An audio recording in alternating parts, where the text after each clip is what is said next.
We begin. We're looking at Aristotle's Poetics today, De Poetica.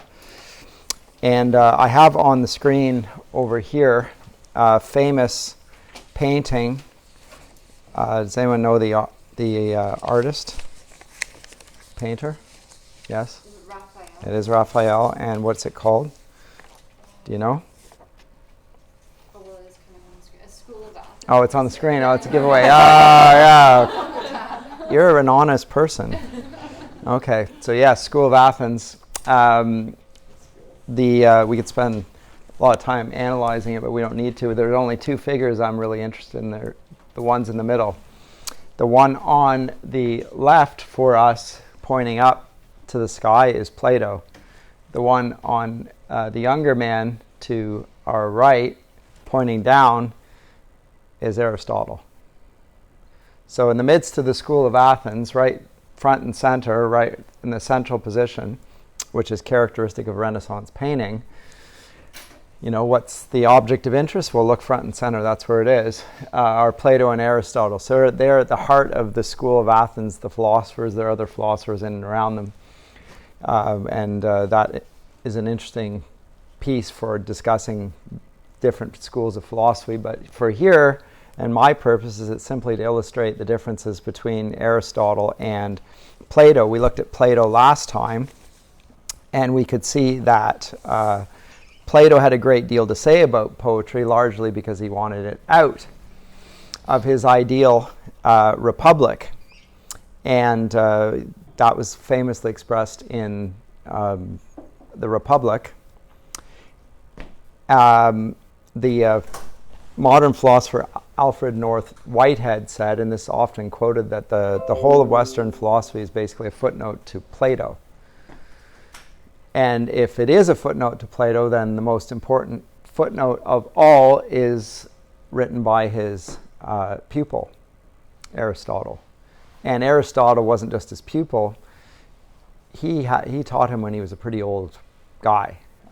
So I'm trying to think of my dates here. Plato lives 427 to 347 BC. Aristotle 384 to 322 BC. So 384, 427, do my math, I don't know. He's about 50 when he's born. Plato's about 50 when Aristotle was born. So he would have him when he's well advanced in years, in his 60s or even early 70s. Give you a sense of the age difference there.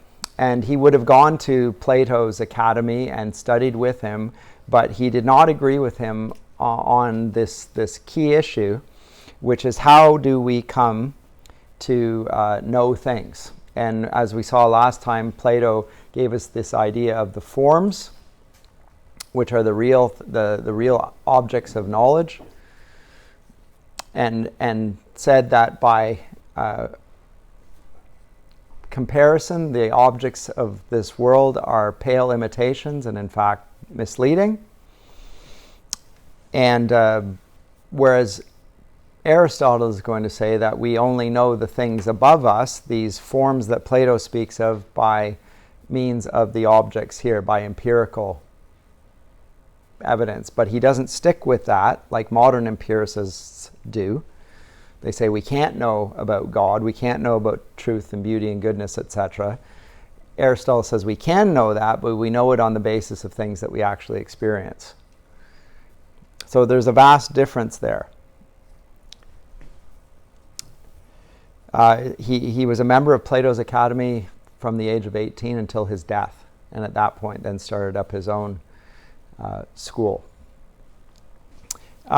There are differences between the two men which are quite important as well, beside that huge shift in the way they looked at things. Aristotle, again, looking down at the things he saw all around him, and then thinking about the general ideas that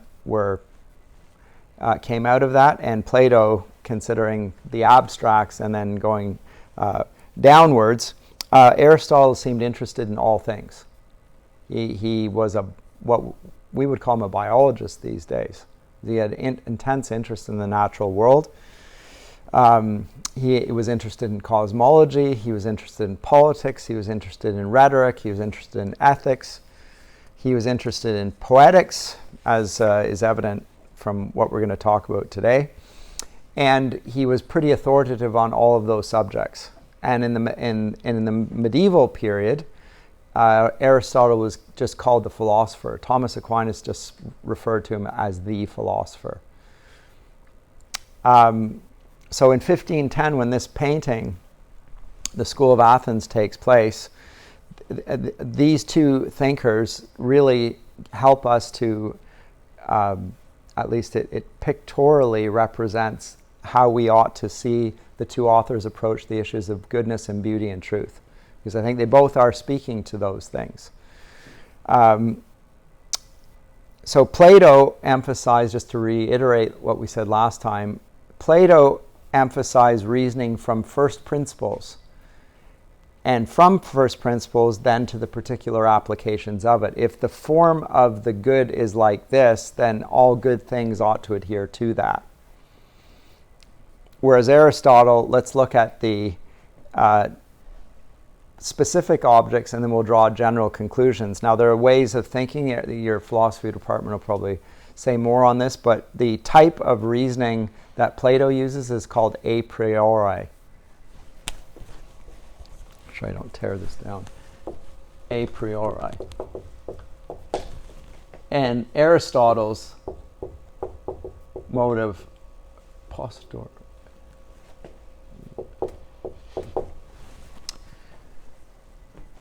Aristotle's mode of reasoning is from effects to causes.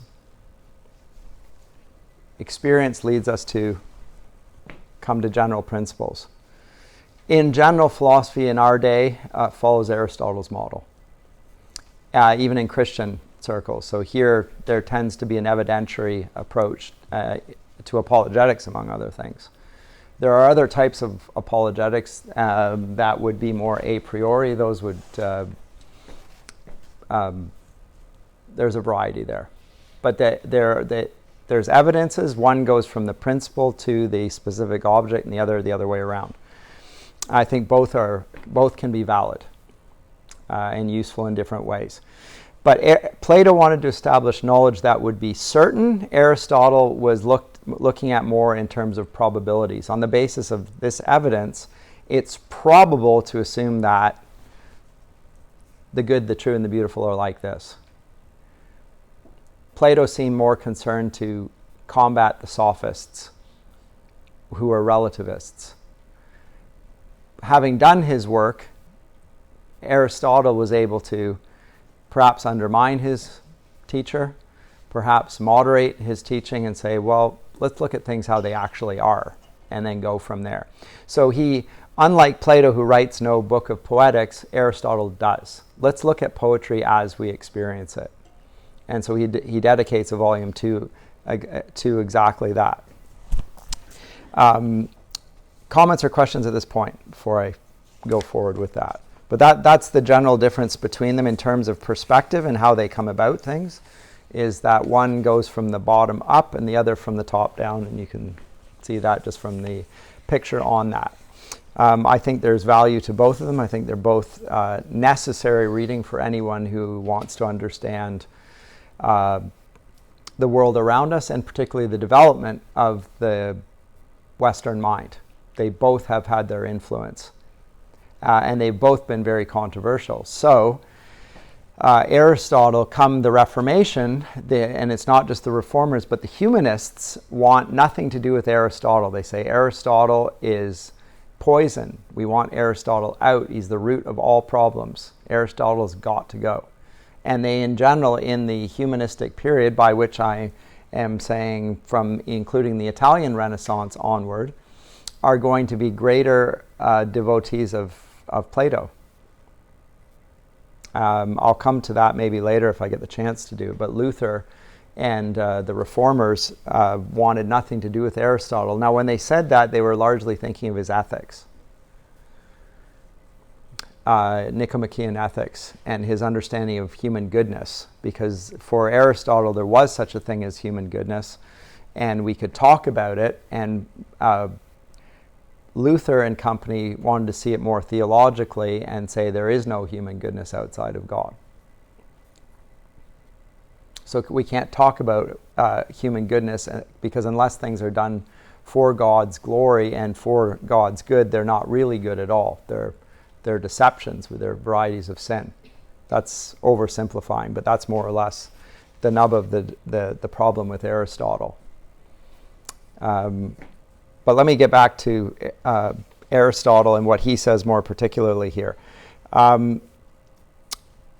So I would say that in general, if you liked Plato, you won't like Aristotle.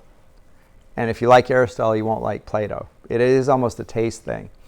Aristotle writes more like a lecturer, and Plato writes more like a poet, which is ironic because Plato attacks the poets and Aristotle defends them.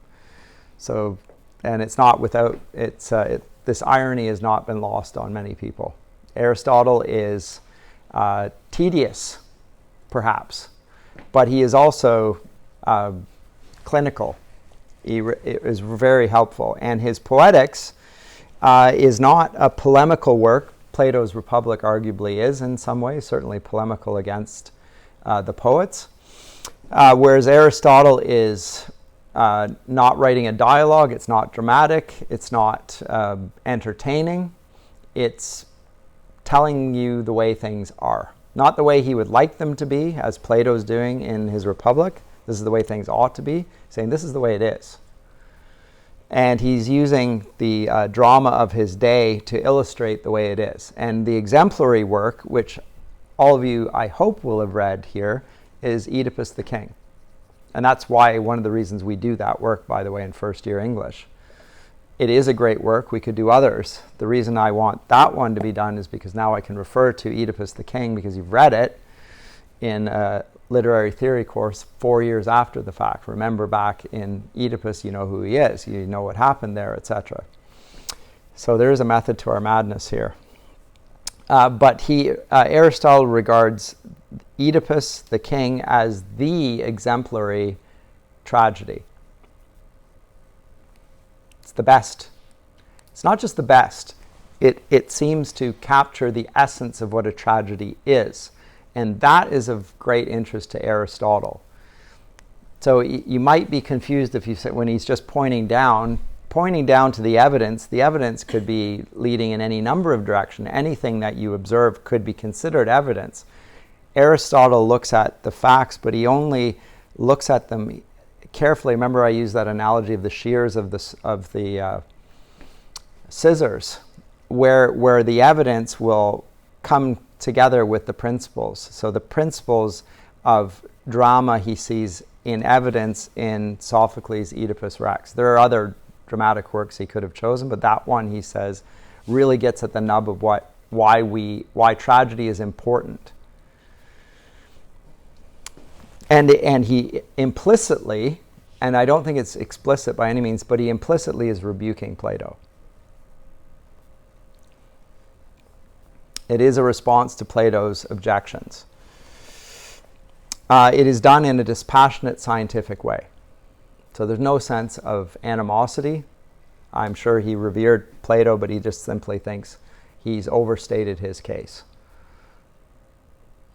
And I said one of the reasons we can see that is he himself uses poetic means to present his argument. Plato does. He's appealing because he writes so well, and he even sticks myths in his own works. And interestingly, one of and this is interesting, Aristotle observes that the most important part of the tragedy is its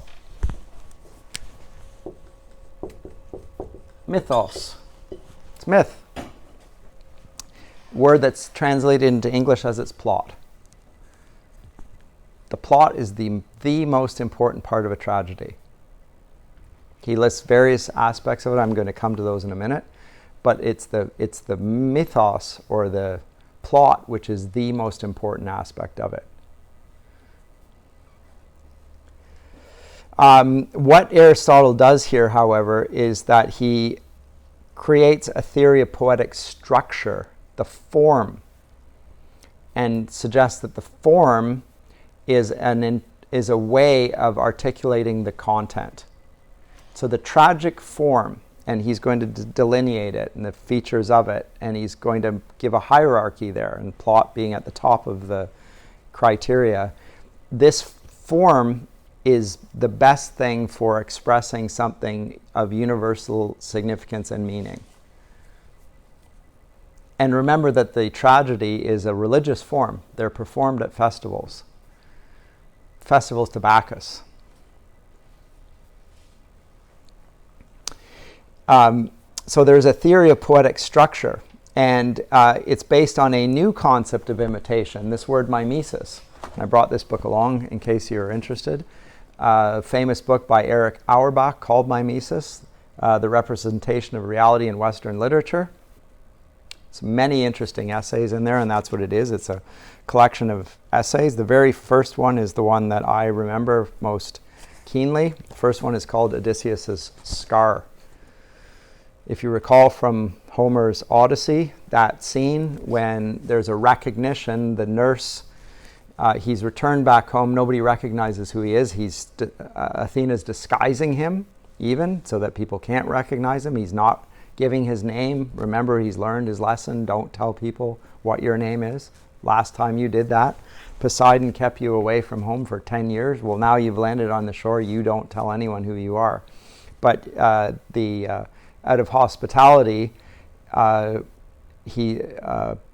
tells the nurse to bathe him. And when she does, she pulls up his cloak or whatever and sees the scar on his leg, and it's a very distinctive shape, and she knows exactly who he is.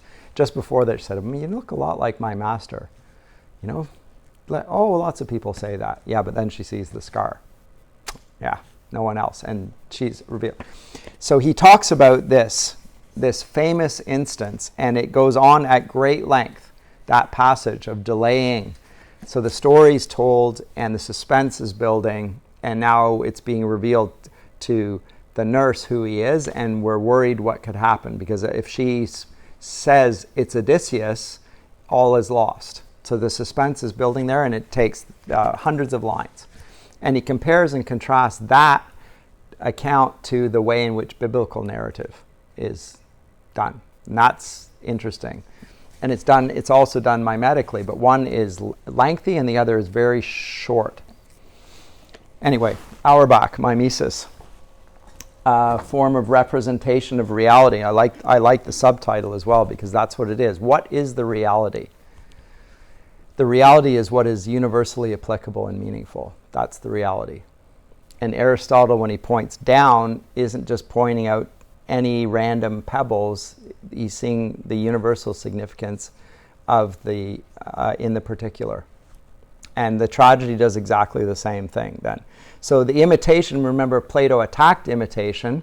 He said that the poets imitate only shadows on the wall. That's all they do. They look at the things around them, they look at shadows, and they write about the shadows. They know nothing about the real reality. They just imitate shadows. Whereas Aristotle is saying, no, poets do imitate the world around us, and the best of them are telling something that is archetypally significant. In their mythoi, their plots seem to appeal to something that is meaningful to all people. And the proof positive of what Aristotle says, and the reason seems to me he is right, is that we can still watch a tragedy by Sophocles and be moved by it. Not just moved, but it seems there's something very, very important about human nature and human life. The idea of determinism and free will, those things are all at work in that. So he is successful, it seems to me, because he refutes the caricature of poetry that Plato represents, which is that all poets do is they copy. Like, it's just a copy. This painting is a painting. It's suggesting something. It's not just a photocopy or a photograph. A good photographer doesn't just snap a picture. You got your new phone, oh, this is a better phone, and the pixelization, okay, sure. It's got, resolution is super high, yes, but What do you choose to photograph, and when, and with what light, and in what context, and all that? And a good photographer can capture, even in a photograph, something that everyone else who's there may have overlooked, but what seems to represent the significance of that event. One of the illustrations I use for this is that famous scene in Bobby Orr, when he scores the winning goal and he's flying through the air and he's like literally vertical after he scores. He's got his arms out as well, so he looks like Superman. And it's sheer joy. It's him flying through the air. It's a winning goal. The crowd's up. Okay, and it just captures so many things, right? So that's what is meant. And it's just a photograph. But it's the timing of it. Or more recently, the Raptors thing when, what's his name? Gosh. Sorry? Leonard. Yeah, Kawhi Leonard. When he's sitting down there and it's bouncing on the, yeah, sure. So then there's all these photographs there, and that if you were watching it, that sense of anxiety, expectation, delight, like is it going to go in? Is it going to bounce out? And it's going back and forth. And it's a ridiculous shot, absurd, and then it goes down. So of course there's that. Anyway, so those are they symbolize a great deal, and that's what a good painting does, and that's what a good photograph does. But note, although it is just a photograph, it says more than just a photograph. And a play that has poetic character does more than simply tell a story. That's Aristotle's point. And he uses Oedipus the King to illustrate that. So this process of imitation is not merely a copying of ordinary reality, but it is a generalized or idealized take on it. And everybody knows this, of course. Which is why so many contemporary writers fail, because they tell stories that are meaningful to them, but they're not meaningful to everyone. It's not easy to do this. It takes a great deal of talent. I think the Greeks thought it requires divine aid. It's not possible for a human being to tell a story of universal significance. The gods' aid is necessary. Therefore, they call on the muses. So they recognize what's the difference between you and me in writing a story. Same class, same background, same aptitude. This person seems to be inspired. It's a divine madness that seizes them. The poets themselves testify to it. And what happens with that? Anyway, those are issues in literary theory for sure. So this is an idealization, and it renders character and action. Those two things. Remember, the word drama means action.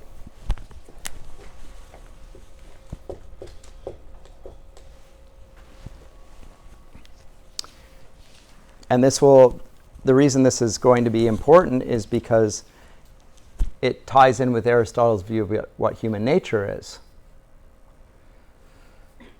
And poetry is related to what his definition of human nature is. Now, I say this because even though Aristotle says it, other writers will also say it. There's something about telling stories of universal significance that ties in with our natures. As I can say this as Christians, we bear the imago Dei. We're his image bearers. We reflect who he is in some way. How does our story relate to the divine storyteller who tells us his story about himself and his ways with his people in his book? How do the stories we tell relate to that story? We bear his image. What does that exactly mean? It's not clear from Genesis 1:26 to 28. It's not clear what it is. It's just stated. So God created him in the image of God. So God created man in the image of God created he him. Male and female created he them. Both, right? And that even more confusing, the two together constitute the image of God, the male and the female, and yet also individually. So this is very complex, theologically significant. But one of the things that God has just done in Genesis 1 is to name thinks, right? He separates by naming. And so God said. And when he says, it then happens. He speaks, right? Separate the waters from the land, etc., etc. In Genesis 2, Adam names the animals. So that seems to be related. That speaking, that naming process seems to be an aspect of the image of God. Now, that's not said explicitly, but it's as explicit as can be, actually, given the structure of the Genesis narrative there. It's quite clear that that naming is something the other animals don't do. The other thing the other animals don't do is they're not spoken to directly by God, whereas Adam is. He's spoken to, he's commanded to do certain things. So the ability to speak and to write drama or to compose myths seems intrinsic to the Imago Dei as well. And one of the words that's used for image there in the Greek is icon. I'll put it in the Greek or the English version, an icon. Now, you know what an icon is because everyone has a smartphone. You got icons on it, right? Those little things that you push, they're called icons. We're the icon of God, okay? When you tap the icon, what's behind the icon? Big programs. And one of the consequences of the fall is the image bearers, the icons of God, what lies underneath the icon works and it functions and it reflects the one who created it. Now the icon doesn't, because they turn their back on God. They flee God. The icons no longer bear that glory which they were created to do, to reflect back. So one of the issues here, this is me making a Christian reflection on this topic, is when we come to the idea of imitation, even in the sense of generalization, insofar as it's related to our human nature, it will also have to relate to thinking about what it means to be made in God's image, not just telling stories, but stories that relate to who God is. That will be a part of our stories and who we are. That's what we're made for. That will take me off on a little bit of it's not a rabbit trail, but it'll take me off on a tangent I don't want to go to right now, but I will pick that back up in about 4 lectures. Something like that. When I'll talk about early Christian theory, I'll speak more about that particular thing. But Aristotle is clear that it's about human nature, and this is why we delight in stories. And he says that all human beings do this. They delight in stories. And not only do they delight in stories, they delight in mimesis. They delight in imitation. Well, I didn't even have it up here. And so small children delight in imitating their parents. It's not just they do it, they take joy in it. And they take joy in doing it seriously, and they also take joy in doing it humorously. And you can think of small children when they're doing their impression of an adult, and everybody's howling because they've managed to get something about dad or mom or grandpa or whatever, and it's just enough there. It's the tone, it's the phrasing, or it's whatever. It's a gesture, and really funny. They take delight in it. We take delight in it. That's a good thing. He says this is a universal characteristic of human beings. Now that definition of taking delight in mimesis, you will not find that in the philosopher's definition of when they speak of Aristotle on human nature, they neglect that piece. They talk about human beings as having a rational nature, and being involved in politics. Those two things. That's what the Enlightenment said. Aristotle's definition of human nature. They have the capacity for reason, and they are interested in politics. Chiefly, the Enlightenment is only interested in the first one, even. They have a rational nature. There's no disputing that, but Aristotle has a lot more to say than that. And this is one of those things. So, questions before I proceed on that. But that alone seems to me to be interesting and worthy of reflection. No? Okay.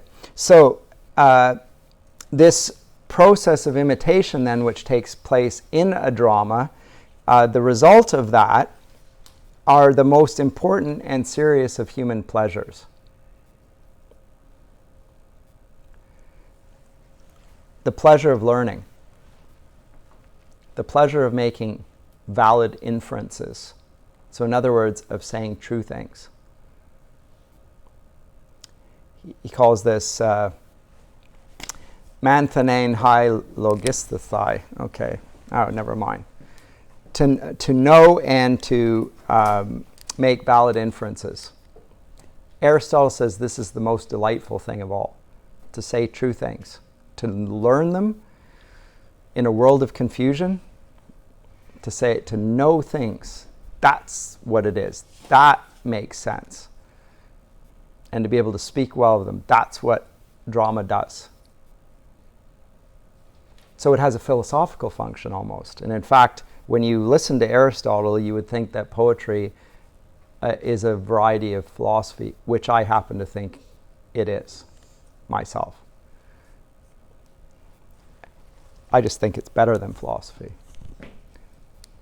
But that's for my philosophy colleagues. They can watch that and then they can dispute it and so forth. But so the nature of the action represented is being represented. When we come to the 16th century, Sir Philip Sidney, he will compare poetry to philosophy and history, those three disciplines which are taught here as part of the core curriculum. And we'll say, history tells us what happened. Poetry tells us how it ought to happen. How it ought to happen. Philosophy describes the way it is as well in its universal principles, but here's how it ought to be in a story in some ways. So there's an idealization that takes place in poetry, and the greatest minds, in my opinion, and the most persuasive writers in history were not philosophers, but writers of fiction. Most important theologians of the 20th century were C.S. Lewis and J.R.R. Tolkien, by popular appeal, at any rate. They wouldn't qualify as philosophers. Lewis might. Tolkien wouldn't. But they appeal more broadly and with deeper resonance among more people than any other philosopher. In fact, any 10 or 20 of them put together. And I think that's because they make us want the things to be as they actually are. Philosophers say this is the way it is, and they're right. But we don't want it to be the way that is. When we see a good dramatic depiction of something, there's a sort of a shout and yes. You know, Aslan, the stone table cracks. There's a deep truth being expressed there, and we get delight from it. So Aristotle is answering some of Plato's deepest misgivings that we saw in the Republic. By saying that poetry is actually intellectual and even philosophical in nature. It's pretty high praise. Now, poetry is not writing verses, it's building a structure of events. This is what he calls a mythos. I have to make sure not to tear this down. I actually did this the other day. I will list in the Greek form, and the reason I'm putting it in Greek is not just because I like the Greek, although I do.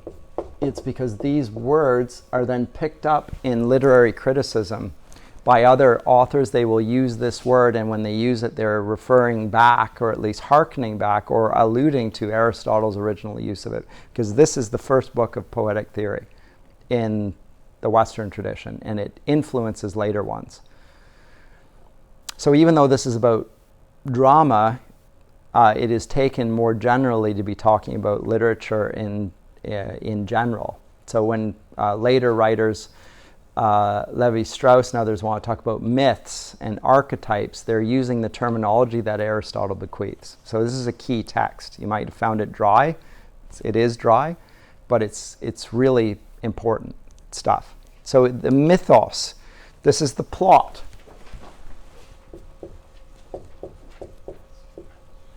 Now think of how the word myth is used in our sense. It's when we tell a myth, it's a story that's not true. Right? That's the common day usage of a myth. A myth is an untrue story. It's maybe something, it's old, it may be appealing, but it's not true. Aristotle would say that's not what I mean by a myth. It's not what Lewis and Tolkien mean by a myth either. Right?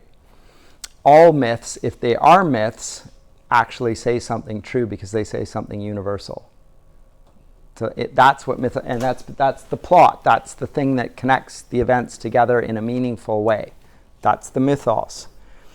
So this is the most important part of the epic of the poet's task. So if you look in chapter 6 and 9, he talks about plot as being the most, the indispensable part. If you don't have a plot, this is not worth reading or not worth watching. There has to be a plot uniting this. So this is the most important thing. The other important thing that's involved in poiesis is character. Character, which is ethos. Sorry, this is dead. This is all about poiesis, which is just the word for making. Interesting again. Poetry is just making. A poem is something made. It's something made, nonetheless, if it has its deepest Aristotelian sense, that has a deep and profound and lasting meaning. So this is the character portrayal is the ethos. This is the next most important thing.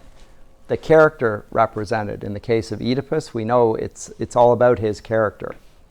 He's a man of integrity. He's a king, furthermore. He solves the riddle of the Sphinx. He wants to solve the problem that is bedeviling his, what he doesn't know, but his adopted city of Thebes. Actually, it's his original city of Thebes. He's come there, and actually he's come back there without having realized it, and he sought to escape the fate that he would murder his father and marry his mother by going there. That's why he's there. He did so out of good intentions. Instead, he's brought about evil. But his character, the character is really important. We trust in his character. So the evil that comes about is not because of his bad nature in the sense of his bad intentions. In fact, it's the opposite. It's out of his good intentions that bad things come about. What is Aristotle saying about fate and human free will in that? It is meditating on this, that it's more than good intentions that in the end decides whether an act is just or unjust, good or evil. It's more than that. It's what is actually done. I didn't mean to. What was in Saskatchewan? The bus driver went through and killed that, or the truck driver hit the bus and killed all those poor kids. He didn't mean to do that. He didn't drive it. But he still took, they're all dead. Is that not a species of murder? It is, actually. But it's involuntary, so we would call it a manslaughter. Okay, so we're not going to judge him as harshly. Still, how many people died on the bus? I don't even know, 30? Yeah, it was something like that. It was like 20. So he didn't mean to do it, and I don't think he did. But 30 men are still dead, and they have grieving families around them. The consequences are just as devastating. Is this not an evil act? It is an evil act. Did he intend evil? No. This is a reflection on the human condition in some ways. We would still regard it as evil. But we're not going to say he intended to do it, in which case we would want different consequences for the one that did it. So all of these things are an aspect of, it brings out these things in the same way Oedipus. He tried to evade the prophecy. He brought about the prophecy by seeking to evade it, and brought about through incest, which is a taboo. And he murdered his father, which is a taboo. And he slept with his mother, which is a taboo. Like they go on and on. This man is more miserable and more wretched and more awful than any man in history. And he's a good man. What does it say?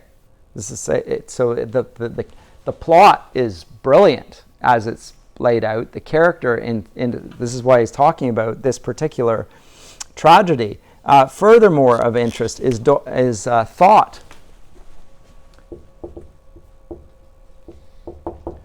The word in Greek is dianoia. The thinking that's going on, because there is a lot. It's a highly intellectual play. A lot of play on words as well, but a lot of thinking going on. And the one who's doing the thinking isn't only Oedipus. The audience is thinking. The other characters are thinking. They're trying to figure things out. They can't figure it out because things aren't as they appear. They can't come to the right conclusions. They're deceived.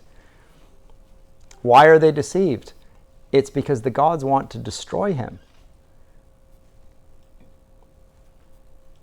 For all his claim, Oedipus claims to have prophetic insight. I can see very clearly, and it's been demonstrated that I have this capacity because I've solved the riddle of the Sphinx, right? So he's a man renowned for his wisdom and discernment. And now he's going to get to the bottom of this. The problem is that he is the problem, and the blind man can see. The blind man's tyresis. The blind man can see. The seeing man is blind. By the end of the play, the seeing man is blinded and walks off stage in the form of the riddle that he solved at the outset. What has 4 legs in the morning, 2 in the afternoon, and 3 in the evening? A man. Now he is that man, because he goes off stage hobbling on a crutch because he's blind. He needs help to get off the stage. He's still not an old man. And he began the story as an infant, and his ankles were pierced, and he was set up to die in the wilderness. So and it's all told over the course of one day. 4 in the morning, 2 in the afternoon, 3 in the evening. By the end of the play, it's one day, one solar day. It's all over.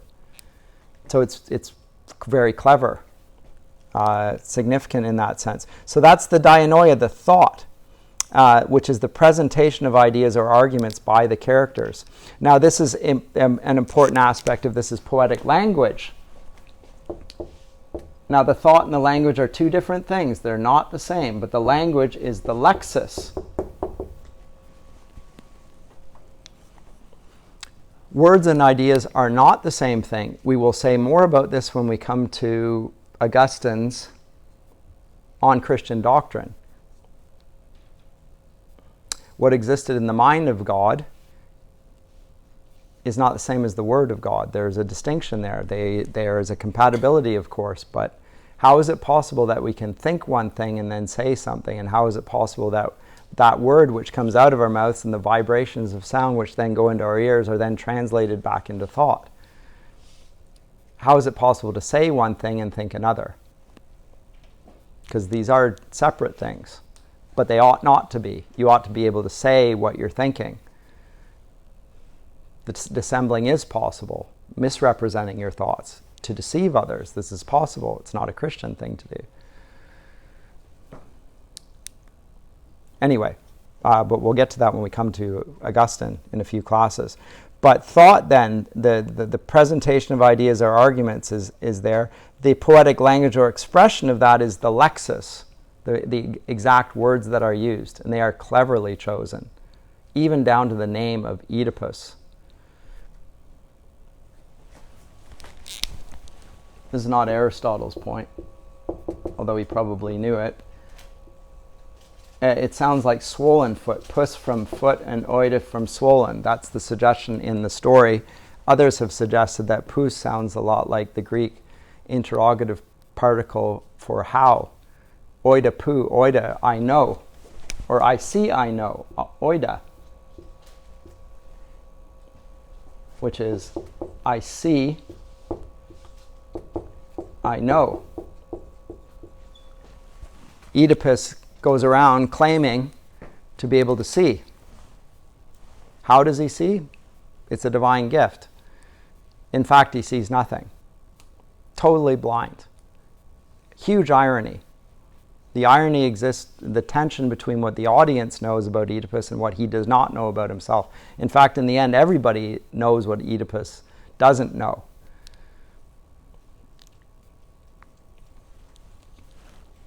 Many of us are, Jesus in fact says that we are blind about our own sin, but very clear-sighted about other sin. This is a great illustration of it.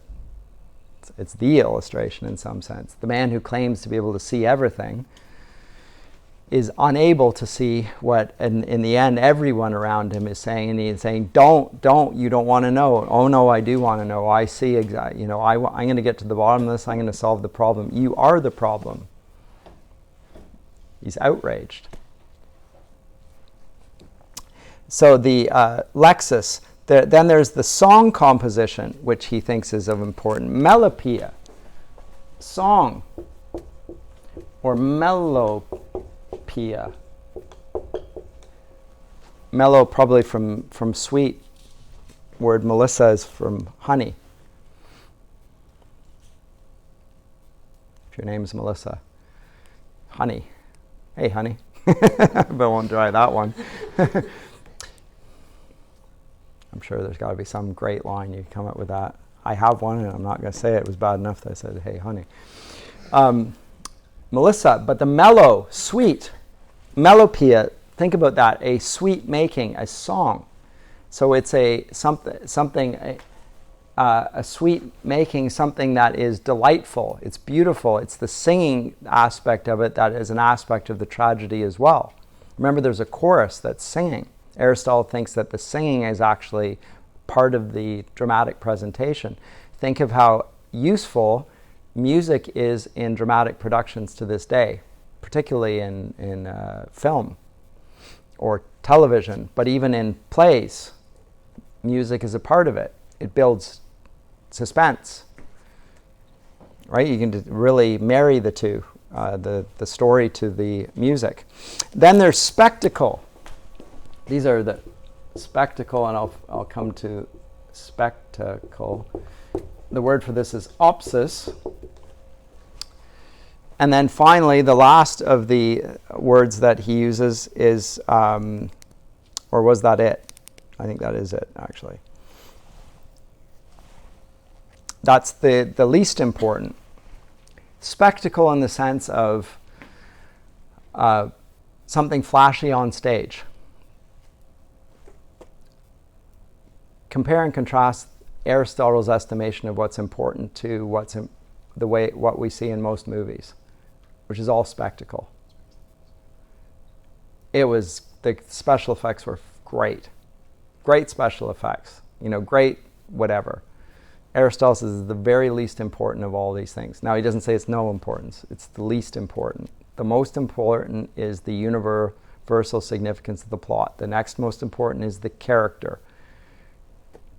Then comes the thought, the ideas that are presented in there. Then there's the language that's used by the characters. And then on down to the music, the song that accompanies it. And then finally, last of all, is the spectacle. Most Hollywood blockbusters invert that almost entirely. Some have no story whatsoever, let alone one of significance. And the characters are as shallow as can be. So the two most important things are gone.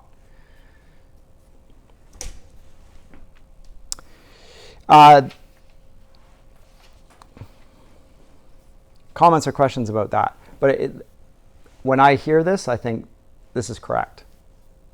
He's got it right. This is entirely correct. It's not just the order, not just the listing of things, the order is also, this is the most important thing. Now it is because, again, he's looking at it philosophically, he's looking at poetry as a discipline of philosophy, more or less. It helps us to observe the good, the true, the beautiful, the just. So it has a function in the state. Plato said the function in the state was to be kicked out of the state. Aristotle says the function in the state is to promote good drama because it results in good instruction about things of universal significance, and it promotes goodness, truth, and beauty. In the Renaissance, they will pick up Aristotle's argument and say Aristotle is correct. And therefore, it's incumbent upon the dramatist to inculcate good sentiments in his audience. It's a responsibility. It's a high responsibility. There's a moral function to the dramatist. Now, that's Renaissance. That's Christian thinkers 2,000 years later, basically. Yeah. Question, Joseph? Yeah, what I liked about Aristotle, when he said like the plot, it has to be complex for it to like be good. Yes. If it's not, like it just sucks. Like I like how he like has this theory of philosophy, but he also has a standard that you just because you have all this doesn't mean that you're good at it. Like No. In fact, it's exceedingly difficult to tell a complex plot. Yeah. And remember, it has to take place on stage over a brief space of time, and yet suggest something grand. This is not easy to do that, and to pull it off with the terrific virtuosity of Sophocles. It's people still watch it. Say this is the tragedy. We're going to come to tragedy in our. If you're doing Shakespeare with me, we're going to come to 4 tragedies by Shakespeare. And they're great tragedies, there's no doubt about it. Are they superior to Oedipus? I don't think so. But they are comparable to it, and that's the point.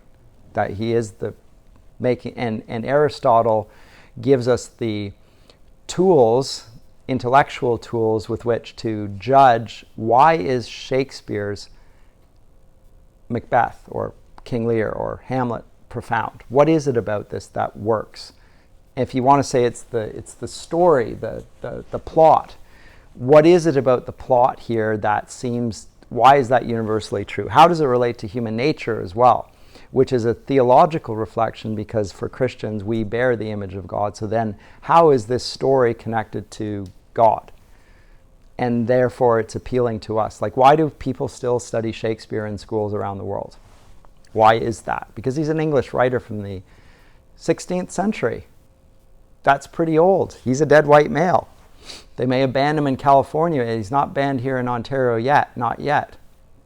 Is he going to be? I don't know. God forbid. But it's possible.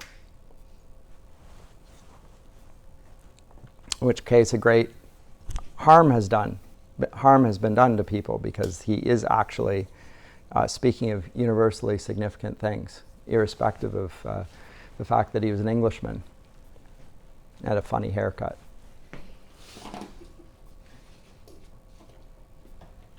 Says he. Other comments? I guess just kind of on a side note, it's just the condensity of what you assign our essays to be. Is that why? Like, you do that? Yeah, I want you to boil it down. Yeah. Yeah, and it's hard. It's a really hard thing to do. When you write an essay, the word essay it's a modern literary form from Michel de Montaigne and then Francis Bacon in English, and they're just a trial. Let me try out this idea, and you write it in a short form. Bacon's essays are terrific, but a good essay is exploring an idea that seems to be powerful and of universal significance. That's what I'm after in your essays. Well, good luck with that, right? And so that's the main thing, is actually the big. Have you got the big picture? Are you going after the big picture? Are you grasping? Are you seeking to do that in your essay? And the best essays seek to do that. They're not always successful. In fact, they're rarely successful. If you could do it every time, that would be quite impressive. We're reflecting on character. Your character is being expressed to some degree in the telling of the story. You're reflecting on things because it's a matter of moral urgency. The thought that's in there, the words that you use, that's all there. You can't. Never mind. The last few bits don't work. The song and the spectacle, no. Nobody's yet given me an essay with a soundtrack attached to it. And don't do that if you're thinking about it. Unless you're really good, in which case maybe I'd give you credit for it, but it wouldn't be much of an essay. It would be a different form. Remember, that's a drama and this is an essay. But yes, that's why. That's what you're seeking to do. And you're boiling it down to a short form. Like what? For this course, first essay is 2,000, second 2,500 words. That's not long. You got to get really tough. And Sophocles does it over a course of, say, a 3-hour play. Again, very, very difficult. But how long did it take him to write that? I have no idea. You get better at it. But that is more or less what you're doing in an essay, to my mind. And that's why I think it's a terrific form of instruction. It's pushing you to do that. And otherwise you don't get an opportunity to do it. When people leave undergrad, even though they found it moving and profound to write essays and they learn more from doing it, Aristotle says we take delight in learning. Nobody writes essays after they leave undergrad on their own. I used to take great delight in I stopped doing it. Well, why? Because it's hard and painful. And nobody's looking at it. I guess I could try and have published it, but I stopped doing it. It hurts to write it. Even worse for me, I write something, I think this is really good, and then I go back and look at it and say, okay, that paragraph doesn't belong, and then I got to cut it. I found that I hated doing that. I hated cutting my own work. Edit, cut. So the way I dealt with it is I put it in italics and I threw it at the end of the page once it was that type of thing, and then I got rid of it later quietly. I deleted it so I didn't see what I was doing. But if I had just cut it and deleted it, I thought, but there was something in there might be useful down the road. I'll stick it in the bottom. Anyway. It's part of the process of intellectual ferment. Let me say something more about the tragedy then. What time have we got? Oh, we still got plenty of time. So let's speak more about the tragedy. I talked about the so let me give the definition. I didn't even give a definition. What is the definition of a tragedy? Well, it's the imitation of an action. Mimesis. Of an action, which stimulates the emotions of pity and fear and purges them. Now, what is going on there? Why would that be of universal significance? Why would he regard this as a good thing? And this word that is used for the purging, I'll come to that in a minute. Well, I'll just give it to you here. Catharsis. You heard of catharsis? Of course you have. It's used. Cathartic. Oh, that was cathartic. Hitting the punching bag was cathartic. Made me feel better. I got that out. Screaming at the wall. That felt better. I was purged of it. Is that what Aristotle means? Is it venting?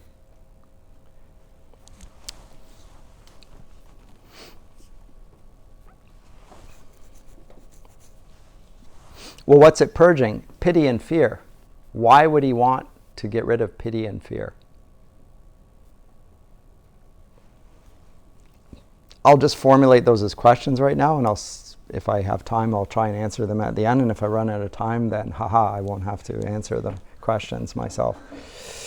But Aristotle says that the protagonist, that the hero or the central figure is a king or a man of high estate, an aristocrat.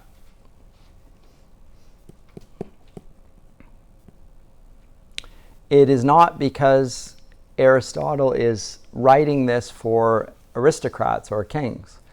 It's because it's in the nature of a tragedy to have a sense of the fall of the character, and the sense of the fall of a character is most keenly observed when somebody is above us in station in life. So a king or a prince,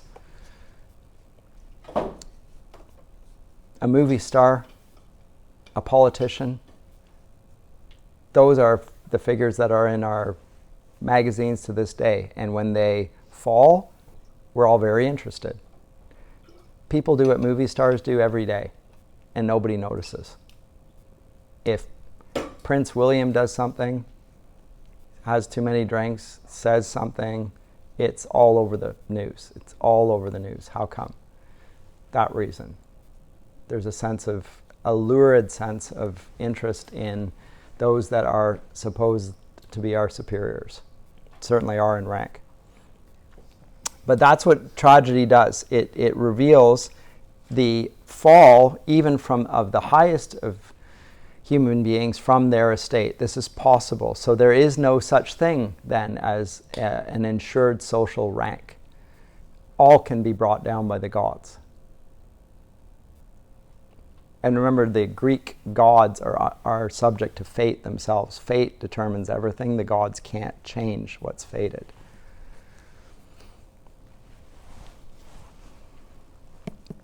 So that is one of the things. The protagonist has to be a person of high estate. He also has to be fallible, however. He has to be capable of error. And this is a result of what Aristotle calls hamartia. I will write this down now because these are famous Greek words again. I will get rid of all that since I wrote that up there already. Hamartia. Greek word for an error. It's one of the Greek words used in the New Testament for sin. Hamartia. It is derived from various contexts, but one of the most obvious ones is from archery. It's to miss the mark. You're shooting at the target and boing, you missed. And boing, you missed. For sin, you keep on missing the mark. You never hit the mark. You're created by God, for His glory. Do you ever hit the mark? No, you never do that. That's because of sin. It's hamartia. That's how the New Testament uses it. Aristotle doesn't mean that. He just says there's an error. He doesn't do something. He makes a mistake. It's not intrinsic in his nature. He's not describing sin. The Christian might say, actually, there's something even more universally applicable than Aristotle realizes. There's an irony here. The word that Aristotle uses for hamartia, as he made a mistake, I would say is a moral failing which human beings invariably do because of their sin nature. But that's not what Aristotle means. Absolutely not. So this is an error or a transgression, as some translators put it. Character weakness. Character weakness of some sort. Some speak of a tragic flaw. Aristotle does not. That word tragic flaw, that's not Aristotle's words. But it's a weakness of sorts. And it brings him about, it's a transgression. What's the transgression? Well, the transgression may be that in the case of Oedipus, he thinks that he can circumvent the gods' will. The gods could be wrong. So there's been a prophecy that this will happen. His parents seek to circumvent it. He thinks that he has avoided it. He is in error. So that first thing, that hamartia. Now, one of the reasons that he is brought to a bad end is because of hubris, another word which is universally used, directly coming from Aristotle. It's a oversight.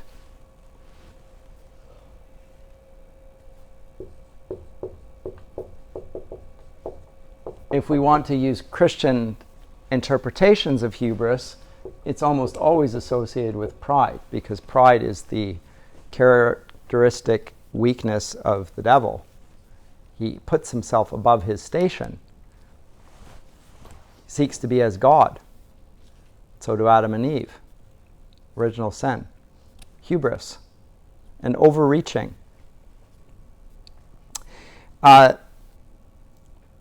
In the definition of tragedy, it is he speaks of the catharsis. It's in Greek with a K. In English, it's usually, I hate the fact that people think they're clever now, so I will avoid that. In English, it's usually written with a C. Catharsis, which is the purging. It's the purging of pity and fear. What on earth does that mean? Modern psychology talks about venting, expressing this. Is that what Aristotle means?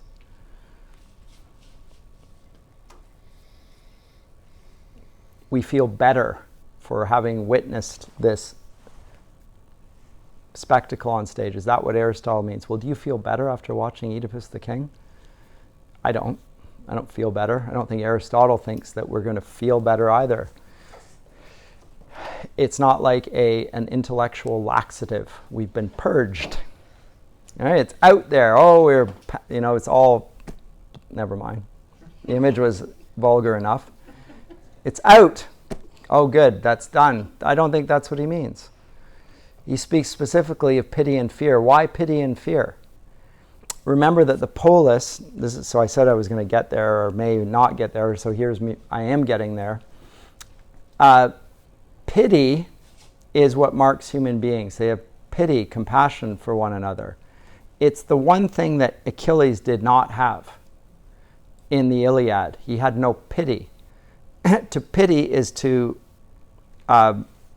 be willing to acknowledge somebody's human weakness and not take advantage of it. Achilles was pitiless because he only sought his own glory. He was not willing to compromise on it. He would not compromise. He would not be slighted. He would not accept Agamemnon's correction. He would not fight.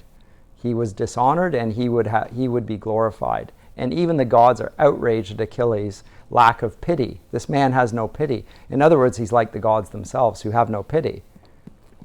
So he has now raised himself up to the station of being God-like Achilles, and even the gods are terrified of him. If you read the Iliad, even the gods are threatened by Achilles' greatness. Aristotle taught that this purges pity, and in other words, it encourages the people in the polis to be godlike, like Achilles.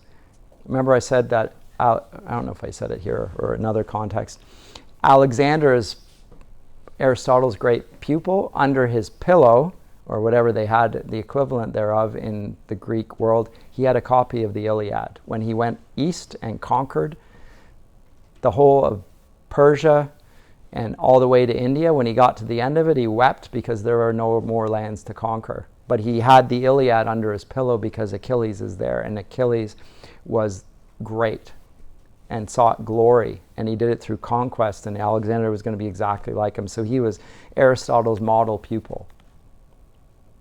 He was glorious, and he died young just like Achilles. So he was purged of pity. He took no pity. There are people in front of him, they have families. They are vehicles for my glory. And the fear, I don't know what the fear is exactly, but the fear of being defeated.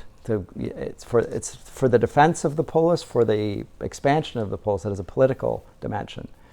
So it's for the purpose of divinizing mankind almost. That's my take on it. Yes? I was going to say, he did that, but he also wouldn't eat until his army was fed. Right. So, but I guess that also would be for his own glory. Absolutely. He knew that if he didn't have a standing army, then he wouldn't be able to glorify. Right. So. And my army is as strong as the weakest man. I'm going to make sure that I demonstrate. I'm not tired. I don't need to sleep. So sometimes in boxing matches, at the end, after 14 rounds, they go in the corner and say, stand up. You're not going to sit down. The other guys, neither can stand. Like they're literally dead on their feet. You don't get to sit down. Don't give me any water. It's psychological, right? Because at that point, that's what it is. If they can't beat each other by that point in the fight, it's all their spirit. That's what's holding them up. So don't give me the seat. Don't give me the water, whatever. He needs the water and he needs the seat.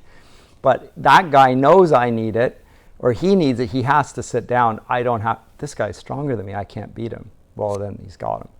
Right? So that's part of it. So he's not going to take food. Well, he needs to eat as well. In fact, he's responsible for it all. But he has demonstrated he's greater than the rest of them, and they will follow him because of that, because they think he's fated to win. He's the great man, right? So that's it. No pity, no fear. No pity for his enemies, no fear for his own sake. So he will ride into battle as well, right in the front, and he does. Alexander leads his army into battle. He's not sitting behind. like the generals in later dates. He is right in the front and center. Worshipped as a god by his army and by others. Alexander the Great called such for that reason. So that feature of it purges pity and fear. The other, which Aristotle describes, and this is a term that later critics find valuable as well, is this discovery, recognition, or as it is written in Greek, anagnorisis.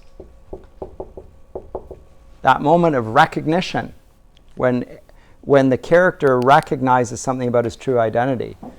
He recognizes, Oedipus does, that in fact he was the child whom his mother had given over to be destroyed. That's the moment of recognition, and it's a moment of terror and horror. Horror more than terror. That is true of Oedipus. That flash. We get it in Macbeth. He finds out because he is fearless. No man can defeat me. No one born of woman can defeat me. And then he finds out that his arm, none of woman born, but he was from his mother. Macduff says that he was from his mother's womb untimely ripped. Caesarean, he had a C-section. Oh.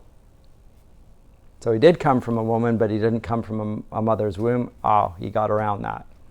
Uh-oh. And now the fear descends, right? And they do same thing in The Lord of the Rings. You know, fool.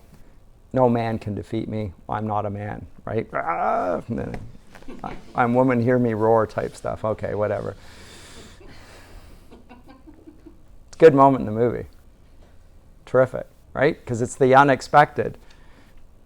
I'm not a man, I'm a woman.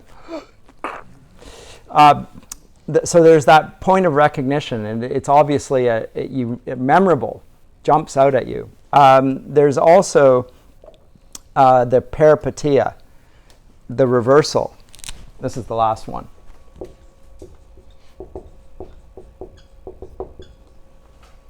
The reversal.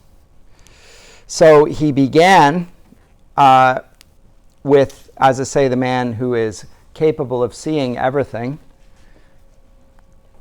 The prophetic, the one who solved the riddle of the Sphinx, you know, what walks on 4 legs in the morning, 2 in the day, and 3 in the evening. It's a man. Now he is that riddle himself. He's a riddle. He goes off stage blinded on 3, having heard about him being a baby. So he goes off, and now so there's a reversal. The man with prophetic insight has been humbled and has no insight whatsoever. He's going off stage defeated. So the action has the opposite effect from the one the doer intended. So that sort of reversal. And Aristotle says that these are features of Oedipus the king, unlike other tragedies. So for that reason, this is the best tragedy. Not all tragedies have to have that. In the 17th and 18th centuries, they will speak of the 3 unities, the unity of plot, character, and action, all taking place within 24 hours on one stage, one venue, with a characters essential, not too many, and so forth. They will speak of the 3 unities that come from Aristotle. Aristotle doesn't make a big deal of the 3 unities. It's not that they're not true, it's that he doesn't make a great deal of it. But that's neoclassical poetics. It's referring back to Aristotle. It's not Aristotle himself that's making that great emphasis. We're almost there. Any other comments or questions? I've gone through a great deal.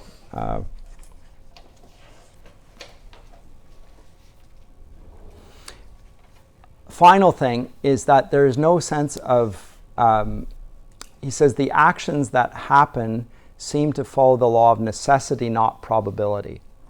It couldn't have happened any other way. So there's no sense of, oh, that was pretty hokey. There is no necessary willing suspension of disbelief which constitutes poetic fiction, says Coleridge. we think that it had to be this way. It's necessary.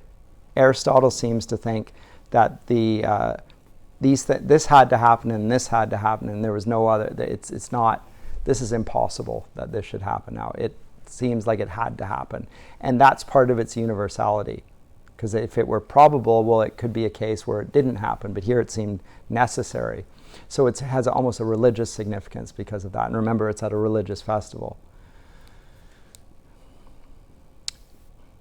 And the religious festival celebrates the gods, and in particular the god Dionysus, the god of poetry, a particular type of poetry, tragic poetry. And but it's also the bacchanalia, the crazy inversion of things. Anyway, I think we're done for today, unless you have anything else. Joseph, go ahead. One last thing. And I disagreed with this statement saying that tragedy is better than the epic poet Iliad. Yeah, that's interesting, isn't it? Yeah, I disagree. Well, it's an unusual assessment. I'm glad you brought us to that, because you would have thought, given that the Greek estimation of the epic, and in Paideia, it talks about this, by the way, if you're interested in a good work on this, Paideia, the Ideals of Greek Culture, it's 3 volumes, that the epic is the greatest work. Aristotle doesn't agree. Yeah. Shocking. Yeah, I know. It's more like a adventure story a bit more, because it changes like The Iliad location a does. lot. Yeah. Yes. That's why I don't like And that's why you don't like it. That's one of the reasons. Okay. Whereas this is compact, and he seems to think that, but the reason is because it's more philosophical. That's why it teaches universal truths in a way the epic doesn't. There's too much storytelling and too much digression and too much going off topic, and it's too big, whereas this is condensed enough to focus on the ideas, it seems to me. And it's a shocking assessment by Aristotle that the tragedy is superior to the epic, at least shocking to the Greek understanding, because they are all watching Homer and reading Homer. Homer's the guy. Tragedies, yes, we do that at the festival, but they don't have the same standing. Aristotle doesn't agree. It's the tragedy is the thing. But his purpose for liking the tragedy makes sense, because he wants it to be showing like truth and goodness and everything. Absolutely. And so really interesting, Milton writes 2 epics, but his last work is a tragedy. I don't know, I saw him not enjoying something which has a lot of diversions makes sense. Sure. If the aim is to inculcate truth, then you don't want distractions. You want to keep the focus on that thing. So it makes sense, whether he's correct, because all of it has the sense of it is so.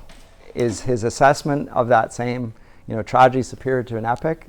Do other writers think so? Virgil didn't, Homer didn't, or Virgil, Dante didn't, Milton didn't. The tragedy did not get taken up as the most important literary form. The epic did. How can you say the epic? And he likes complexity in his plot, and I just Complex think the plot. epic is very is way superior in complexity. In its complexity, for sure. Yes. And I think that You can compact complexity into shorter forms. but you Yep. can't do that with Iliad because it's such an epic. Yeah. You can't do it. It's so great. Continue the conversation.